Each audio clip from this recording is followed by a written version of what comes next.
اینجا تبریز است. تبریز شهری در ژرفای تاریخ نیست که تنها نظر باستانشناسان را به خود جلب کند، بلکه شهری است که شانه به شانه تاریخ قد می کشد و پا به پای آن پیش می تازد. تبریز را شهر اولین ها می نامند. اولین نشانه صنعت چاپ و نشر، اولین روزنامه، اولین مدرسه به سبک جدید، اولین نمایش، اولین کتابخانه عمومی، اولین ایستگاه آتش نشانی. تبریز پیشتر از شهرهای دیگر ایران زمین دارای سابقه مدنیت است، به طوری که نخستین انجمن شهر و مرکز پلیس در تبریز تأسیس شده است. دانشگاه تبریز دومین دانشگاه کشور محسوب می شود.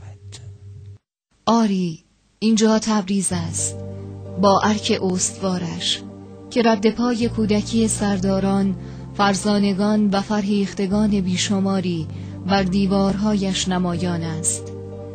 کمی آنسوتر دستهای دعا را می‌بینی که زیر گنبد کبودین فیروزه جهان اسلام به سوی آسمان بلند است. از میان نقش‌های ظریف کاشی‌های مسجد کبود راهی است به میعادگاه عارفان و ادیبان، مقبرة الشعراء، خانه ابدی بیش از 400 عارف و شاعر همچون خاقانی، فاریابی، قطران تبریزی، همام تبریزی و شهریار شعر و سخن استاد محمد حسین بهجت تبریزی. همچنین دو چهره نامی کمال خجندی و کمال الدین بهزاد که در بیلانکوه آرام گرفتند. اینجا تبریز است، با کوچه هایی که هنوز دل در گروه مهر سرداران مشروطه دارد.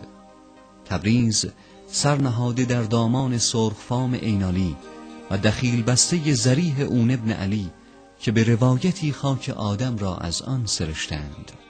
و بازار، مکانی که زندگی و سرزندگی جریان همیشگی دارد، بزرگترین مجموعه به هم پیوسته و مثقف دنیا، بوی عود و ادویه، رنگهای شاد و زنده، هوای خنک دالانها، بوی عطر چای دم کرده خستگی را بی‌معنا می کند.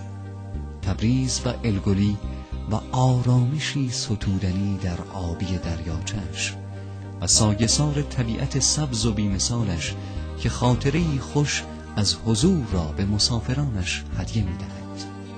تبریز مرکز استان آذربایجان شرقی، استان زرخیزی که با کسب مقام نخست صادرات غیرنفتی کشور نقش تعیین کننده در اقتصاد ایفا می‌کند.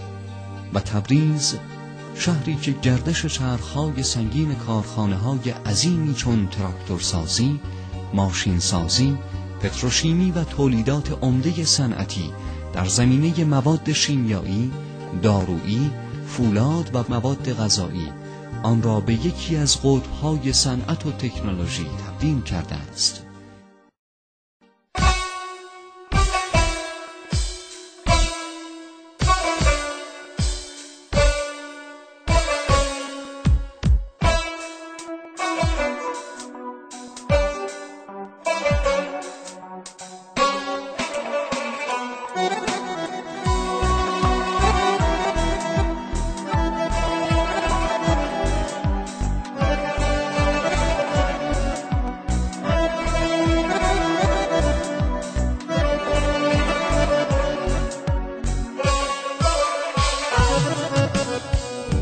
Güzellikler diyarsan Azerbaycan'ı, ellerimin vikarsan Azerbaycan'ı. Güzellikler diyarsan Azerbaycan'ı, ellerimin vikarsan Azerbaycan'ı. Xalqımın iftiharsan Azərbaycanı. Xalqımın iftiharsan Azərbaycanı. Sen canımsan, vətənimsən Azərbaycanım. Sen canımsan, vətənimsən Azərbaycanım. Sen canımsan, vətənimsən Azərbaycanım. آذربایجان این است، سرزمین رنگها، سرزمین شور و سرزندگی. اینجا عشق و صمیمیت، صفا و یکرنگی پایانی ندارد.